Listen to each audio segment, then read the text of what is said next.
రాష్ట్ర వ్యవసాయ శాఖ మంత్రి తుమ్మల నాగేశ్వరరావుపై అనుచిత వ్యాఖ్యలు చేశారని మాజీ మంత్రి పువ్వాడ అజయ్ కుమార్ అనుచిత వ్యాఖ్యలు చేశారని ఇప్పుడే కొద్దిసేపటి క్రితం మంత్రి గారి క్యాంప్ ఆఫీస్లో రఘునాథపాలెం మండల నాయకులు ప్రెస్ మీట్ పెట్టారు. ఇప్పుడు మనతో మాట్లాడడానికి ఇదే అంశంపై మాట్లాడడానికి ఎర్రగర్ర హనుమంతరావు గారు ఖమ్మం వ్యవసాయ మార్కెట్ చైర్మన్ ఉన్నారు. వారితో మాట్లాడే ప్రయత్నం చేద్దాం. సార్ చెప్పండి, ఈ వ్యాఖ్యలను మీరు ఎలా చూస్తారు?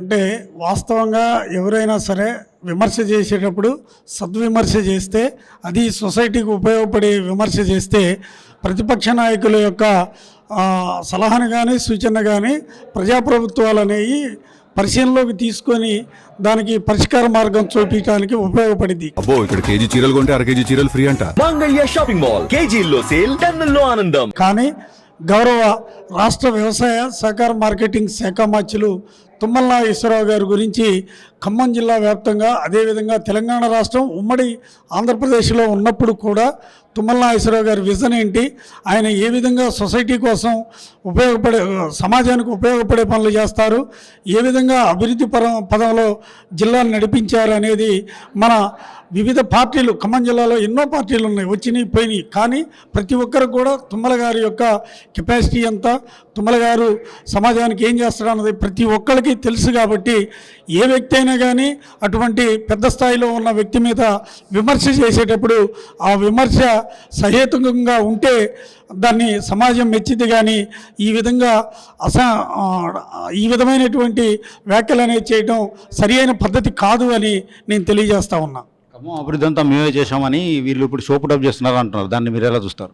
ఇప్పుడు అభివృద్ధి ఎవరు చేశారు ఏందన్నది నిన్న ఖమ్మం నా కాంగ్రెస్ పార్టీ జిల్లా అధ్యక్షుల వారు, అదేవిధంగా టౌన్ అధ్యక్షుల వారు, అదేవిధంగా మాజీ గిడ్డంగుల సంస్థ గిడ్డంగుల శాఖ చైర్మన్ గారు రాయల నాగేశ్వరరావు గారు, అదేవిధంగా సుడా చైర్మన్ గారు దుర్గాప్రసాద్ గారు, వీరు అందరూ కూడా వివరించడం జరిగింది.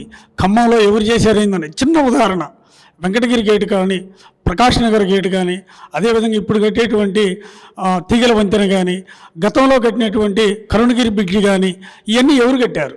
ఎన్టీఆర్ సర్కిల్ ఎవరు కట్టారు? ఇల్లందు క్రాస్ రోడ్లో ఉన్నటువంటి సౌరాస్తా ఎవరు కట్టారు? ఇవన్నీ పెద్ద పెద్దవన్నీ ఎవరు కట్టారు అన్నది ప్రతి ఒక్క పబ్లిక్కి, ప్రతి ఒక్క పౌరుడికి, నగరంలో నివసించేటువంటి అందులో మన ఖమ్మం నగరంలో నివసించేటువంటి ప్రజలు చాలా తెలివి కలవాళ్ళు, వివిధ జిల్లా మొత్తం మీద ఉద్యోగం చేసేవాళ్ళు ఉంటారు, అదేవిధంగా ఎక్కువ చదువుకున్న వాళ్ళు ఉంటారు, ప్రతి ఒక్కళ్ళు ఉంటారు. కాబట్టి వాళ్ళందరికీ ఎవరు అభివృద్ధి చేశారు, ఎవరు చేయలేదు అన్నది తెలుసు. కాబట్టి మనం చేసేటువంటి విమర్శ, మనం పలానా చేసినవని చెప్పుకోవడంలో తప్పులేదు, కానీ తుమ్మల గారు చేయలేదు అనేది చెప్పటం అనేది హాస్యాస్పదంగా భావిస్తూ, ఎప్పుడైనా కానీ ఖమ్మాన్ని ఇవాళ ఎన్టీఆర్ బైపాస్ రోడ్డు కానీ, ఈ రోడ్లన్నీ కూడా దాదాపు ఇంకొక 6 కిలోమీటర్లు రోడ్డు ఇస్తే ఖమ్మానికి రింగ్ రోడ్డు ఏర్పడింది. ఇవాళ సూర్యాపేట టు ఖమ్మం రోడ్డు కానీ, అదేవిధంగా ఖమ్మం నుంచి దేవరపల్లి రోడ్డు కానీ, ఈ విధంగా ఇల్లందు పోయే రోడ్డు కానీ, ఇంతకుముందు బోనకల్ రోడ్డు కానీ, వీటన్నిటినీ అభివృద్ధి పరిచినటువంటి చరిత్ర ఎవరిది ఏంటి అన్నది ప్రతి ఒక్కరికి తెలుసని నేను తెలియజేస్తూ ఉన్నాను. ఖమ్మం నగరానితో పాటు ఖమ్మం జిల్లాని అభివృద్ధి చేసింది ఎవరో అని అందరికీ తెలుసని, ఇటు నగర ప్రజలతో పాటు అటు జిల్లా ప్రజలు సైతం తెలుసని, మంత్రి తుమ్మల నాగేశ్వరరావు గారు చేసిన అభివృద్ధి ఖమ్మం జిల్లాలో జరిగిన అభివృద్ధి అని market committee chairman Erragarra Hanumantharao చెప్తున్నారు. వీడియో జర్నలిస్ట్ నాగేందర్తో హరీష్, RTV ఖమ్మం నుండి.